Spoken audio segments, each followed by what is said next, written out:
تا باندې لازم دي تا خو ولله د کلي کور د دې د کور غم کوئ چې ته د کوره مه راوځه ته زما عزت دی ته زما ناموس یې ته په کور کې د الله پیغمبر ویل لمونځ هم په کور کې کوه سهار پر دغه روډ باندې زنانې کښېني دا ټول سپین کالیان دا ټول تور صدران دا ټول ټوډیانو والا دا ټول پولیسنګونو والا وڅنګ ته روان دي په چا کې دومره درد دومره فکر نه شو پیدا چې د دغه زنانې کور ته ورځي چې اجانۍ د کوره مه راوځه چې کوم ضرورت زید خو دا دلالت کوي چې فکر یې نه دی کړی د الله څه باران غواړي د الله څه سپرلی موسم غواړي د الله څه میوې او د الله څه واښه غواړي لږ په خپل ځان کې وګوره لږ د خپل فکر سره وکړه لږ ودې خپلو خلکو ته وګورئ لږ یو د بل غم او درد وکړي انشاءالله تعالی اسمان هغه اسمان دی هغه بارانونه به ورئ ځکه هغه مځکه ده هغه واښونه به راباسي یوه درېیمه خبره زه بله و دا ټولو اجانو صاحبانو ته کوم چې کوم په سټیج باندې ناست اجانو صاحبانو ستاسو پلرونه چې وفات شوله ماشاءالله ستاسې به په یاد وی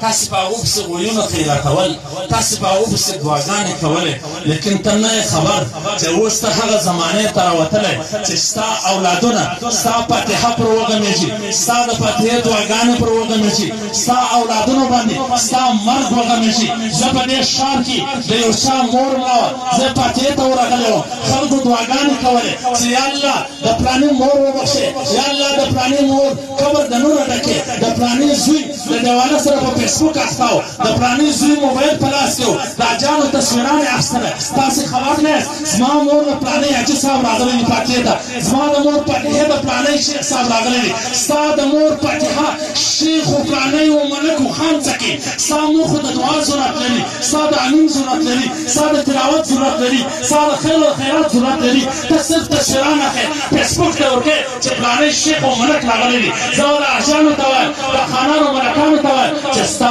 زامنو باندې به ستاسو فاتحه بندېږي زه دا یوه ډېر مدت خبره درته کوم د عبرت لپاره د حاجانو صاحبانو ته یو هنداره ښکاره کوم د کولو خو نه ده خو زه یې کوم چې تاسې عبرت ځې واخلئ ما دا 15 کاله کې چې زه دا مسایل بیانوم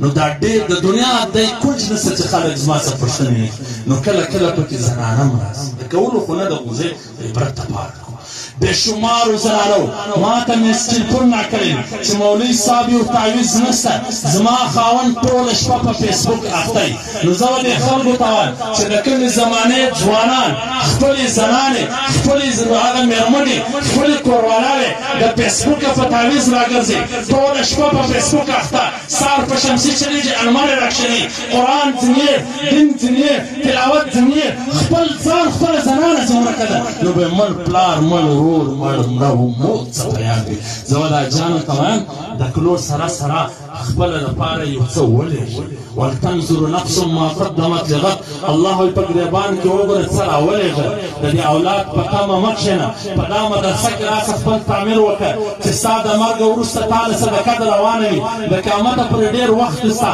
ستا نامه به د قیامته پورې ډکه وي د اولاد په تمه مه کښېنه اولاد به ستا په موبایلونو کې ستا په پیسو کې عیاشي کوي نه به ستا عملنامه در ډکه وي الله جل جلاله دې وکړي چې دا زما خبرې تاسې د سره واخلئ لږ غور او په فکر پکې وکړئ لږ سوچ پکې وکړئ نور مې ډېر وخت نه نسم زړه خو مې داسې ډک دی چې ښه پره د سره خالقم خو شیخ صاحب ما تاسو ته وویله چې پرزې پوره پرزې د دین او د اسلام دښمنانو په ده کې دوی په ویشتلي دي چې دومره تاب نه لري چې کښېني خو د دغه وخت هم معذورت چې غواړم آخر دعوانا